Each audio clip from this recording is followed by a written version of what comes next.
Hello there, and welcome to the Moral Compass. We're delighted you're joining us for a conversation about mental health as part of Mental Health Week.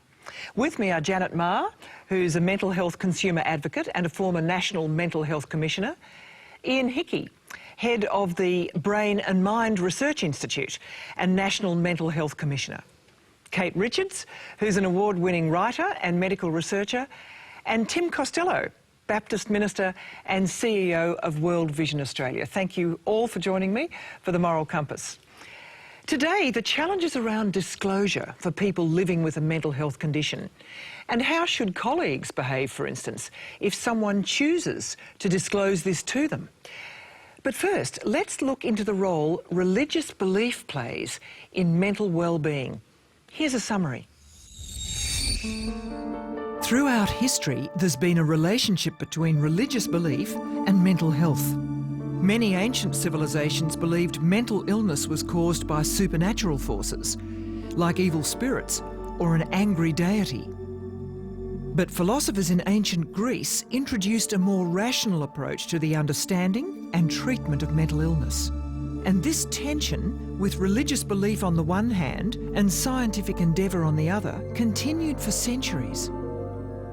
But the treatment for mental illness remained extremely crude, often relying on magic cures and exorcism. The emergence of psychotherapy in the 19th century saw outright repudiation of religion. The highly influential Sigmund Freud wrote, "Religion and science are mortal enemies." He referred to religion of all kinds as an illusion. And he thought that science would answer the questions, because science was something that could be experimented and subject to proof, whereas religion would always be a set of beliefs and nothing more. The psychiatric profession remained dubious about religion for most of the 20th century. There is currently a very major, if you put it as spiritual gap, between patients who present to mental health professionals on the one hand, where 2/3 or more are often reported as having strong religious or spiritual beliefs, and on the other hand, the mental health professionals, where sometimes as low as 10% are regarded as having relevance to spirituality. Now, this gap between the patient and the doctor in such an essential core value system cannot but have a profound effect. And the jury's still out, with some contemporary research showing that religious belief can be beneficial to mental well-being, while other studies indicate it can have an adverse effect. Yes, it's certainly full of contradictory research. And I mean, Tim Costello, you must have seen religion helping and religion hindering people's mental well-being. I mean, what side of the ledger do you come down on? I think religion helps more than hinders. Certainly there are pathologies that are associated with religious imagery, but look, the central issue is that when my particular religion believes that a man rose from the dead and someone else was sent as God's son, Freud would say, well, obviously it's all an illusion and it must be part of neurosis. And yet the truth is that religion at its foundation says, do I matter? Am I significant? Is there a connection to something beyond me? And I think that's actually really helpful in terms of connection, community, belief that can have a healing effect. Kate, as you, someone who's been through the process and come out the other side, how do you see it? I would say that I guess one of the tenements of all sort of treatment and recovery in mental illness is the idea of respecting the individual. And so from both a patient's perspective, seeing a psychiatrist, a counsellor, would be that person came and was able to interact with me no matter what my belief system may or may not be. And but so, should they be curious about your belief system? Yes, absolutely. Because that's what, in the reading that we've done, there's not necessarily any curiosity on the part of the world of psychiatry about people's beliefs. They don't want to know. Yeah, I was really surprised to find that so few psychiatrists were actually asking, and I think the question has to go beyond a religious belief, but I think it's so important to explore someone's idea of spirituality. One of the things that was greatly healing for me was when I found a psychologist who considered the mind, the body and the spiritual life, whether that was... Overtly, like explicitly considered? Absolutely. Really? As being a third in terms of importance. Very interesting. To my general health and recovery. Does that ring true to you, Janet, who's also been through the system and come out the other side? I agree that that would be an ideal situation, but I must say I've not been lucky enough to find that. Very early in the piece, when I became unwell, it was made very clear to me that religion makes you mad. So just... that was said explicitly? Yes, just keep it out of the discussion. And at that time I was a nun. Which sort of made it a bit awkward. And as you can see, I didn't stay a nun. During the time of my living in an institution, I actually felt it was the only thing I had left. Was your faith? It wasn't even faith at that stage. I think that would be too flamboyant. It was an identification. It was the only thing I had. I'd lost my life journey that I intended to have. I'd lost my career. I'd lost my relatives and friends. I'd lost credibility. I'd lost any hope of ever using any qualification I had. I had nothing. I was at 0 point for a human being. All I had was this body and what I believed was my life force and soul. And I had to either cling on to that or just die. Wow, that's very strong, Ian Hickey, to hear as a psychiatrist, I would have thought. Sure, but I think it depends a little bit how you frame the question. I think a really important issue here is, in fact, the neutrality of practitioners. Just like in the rest of medicine, you come with a problem, people expect to be treated the same or in a relevant way, no matter what their religious, cultural or other background. So there's a sort of neutrality, which is keeping one's own views from interfering with what a person may want to express or may want to come out of.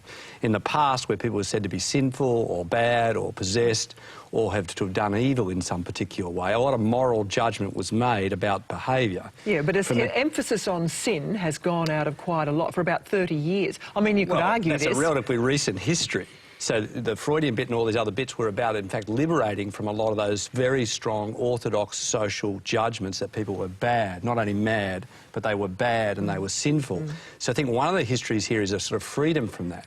But from what I can see, there's very little interest in the role of the spirit or religion in the patient's life. Some argue there's a lot of prejudice within the world of psychiatry against... well, I think that's one judgment that is made. I think, frankly, it's a little unfair in the modern context of actually, I think, a different tradition which was trying to free people from the expectations of some of the more, what was seen as oppressive kind of ideas of the formal structures we had in society. And well, would you religion was one of them. Would you, if somebody came to consult you? Asking about people's beliefs and what matters to them and how they do that, what really matters. So the issue I think that's in common is this connectedness. What matters beyond your daily needs? You know, what really matters to you in your sense of being well? Now, I think it is fair to say there's been a reluctance to pursue that in a very formal religious way. And so we have a sort of, you know, a more neutral way. But being... your wonderful psychologist, your therapist, who frankly sounds like she should be deified because she just was so good with you. Tell me how she introduced, if you can, in a nutshell, how did she introduce this notion? I will do that, Geraldine. I just wanted to take you up on that idea of neutrality, Ian, because I think a lot of psychiatric practice is based on that idea of not letting your own views and values sort of transmit to the patient, and I accept the importance of that. But on the other hand, I think what often happens as a consequence of that is that there's a loss of a human connection between the psychiatrist and patient. What was the most healing for me, and this is where my psychologist Winsome was so valuable, was that she presented herself as a fallible human being with her own, I suppose, deep spirituality, which she mentioned to me, but then never kind of Imposed it or anything? Absolutely never imposed it. And she had great respect for my kind of spiritual reverence for the wilderness and the natural world. And so that sense of human connection, that sense of almost soulful connection, was tremendously healing for me. See, I wonder, Tim, in the work that you've done, because you've dealt with some, you know, really people right out on the edge and very stretched, the notion of praying with somebody, say, like to develop such a connection that you, in effect, say, I offer you my form of consolation, which is prayer. Would you do that? Yeah. And regularly, so both in St Kilda, and we had many mentally ill people who'd stay in our home, and so some of it was very personal in urban seed work where people gather, mainly homeless in the central district of Melbourne, but we know so many homeless are mentally ill. Gathering before we have lunch and lighting a candle and praying and being a community and saying this is incredibly important. Many of them doing it in that context rather than a church context, because I think it's true for them and most Australians. They still like the product Jesus. They just don't like the retail outlet, the church. Yeah. And with people, I would say, can I pray for you? Janet, that role of prayer, did anybody offer to pray with you through this whole journey? No one of a Therapeutic nature. therapeutic professional. However, there was a very excellent chaplain in the institution where I was, and he remains a friend even till today. And How long were you there in that institution? around about 10 years. Right. I think I want to sort of be defensive of something for you. Excellent. For you. Even We'll come though back to we this role of banter. neutrality. You know, this It's quite rare between the two of you, I I think. think sometimes psychiatry is placed in a very difficult situation where they're working with some of us who, because of the nature of our illnesses, do develop beliefs and illusions that have a religious tone or frame. And for many people, that's extremely frustrating to have to deal with. Many professionals. Yes, and they find it really difficult if I think I'm Jesus reincarnated. Yes, it could be difficult. Or if I think I'm an angel or whatever I might think I am. And that's quite common for us to believe during times of psychosis. As I understand it, there's a real drop in religious delusions these days as the secular society grows. They're not what they used to be. That is so true. In fact, it's the internet that is the... Well, in it's other changed. The Russians aren't what they used to be. The church isn't what they used to be. So I think, in a funny way, as religious practice has sort of gone down, the value of spirituality has gone up. And it's about this connecting, and society's very short on groups and organisations that actually still value connecting, volunteering, being part of some bigger purpose. Sure. There's a great quote here I've got, you know, the marvellous British psychotherapist Donald Winnicott said, "Only in the lives of others can we make something rich of our own life." Do you agree with that, Kate? Absolutely, and I think that idea of sort of being able to move outside yourself and what's happening in your head, because it can get it can be a very claustrophobic place to be, particularly when you're not well, and if you're in a hospital environment, you are restricted in what you can see and where you can go, which is often necessary, and I'm not denigrating that at all. How long were you hospitalised? Oh, on and off? On and off over a period of 15 years, right. Yeah. And I used to go out to the courtyard during the evening and lie back either on the ground or on one of the benches and just look up at the sky, because that for me, the vastness of the stars and the moon and the wind and the trees, that for me was I suppose, a way of moving beyond what was happening for me. I think there needs to be people who specialise in doing whatever you have to do up there. Whatever that is. And other people who help you re-socialise, and other people who help you realign spiritually. Taking us beautifully into our thank you, Janet, into our next topic as we leave that question of whether there's religion of the sick soul and religion of the healthy soul. And now to the challenging issue of whether or not to disclose a mental illness. Here's something to consider. Recent studies suggest that almost half of us will experience a mental disorder of some sort during our lives. This means that all of us know someone well or are related to someone with a mental illness. But for the most part, their condition remains hidden and undisclosed. Even though so many people are affected, there's a strong stigma attached to mental ill health. I've thought about asking for help, but I don't want to seem weak or have to let other people into my life. I'm scared of how they'll react or what'll happen next. When someone's brave enough to reveal they have a mental health condition, their problems are often made worse by ignorance and discrimination.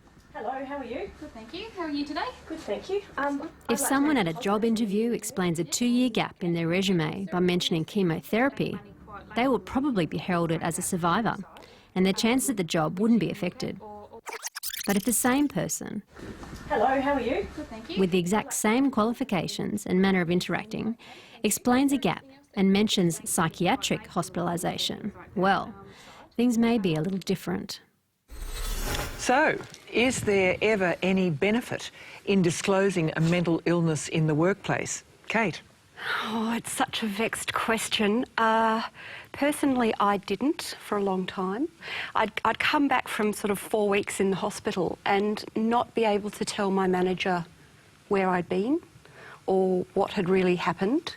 And I'm quite sure that if I did sit down in her office and say, well, you know, I've just had a melanoma removed, that would have been so much easier to say.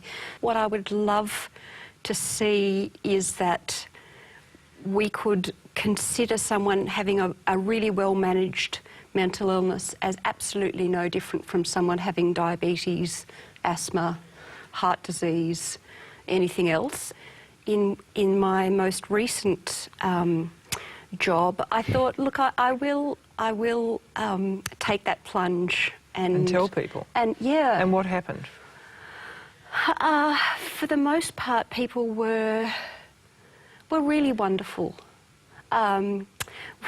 With one exception, which I sort of now look back on and smile a little bit, though it was quite hurtful at the time, that someone in a more managerial role, I think, almost literally stood back from me.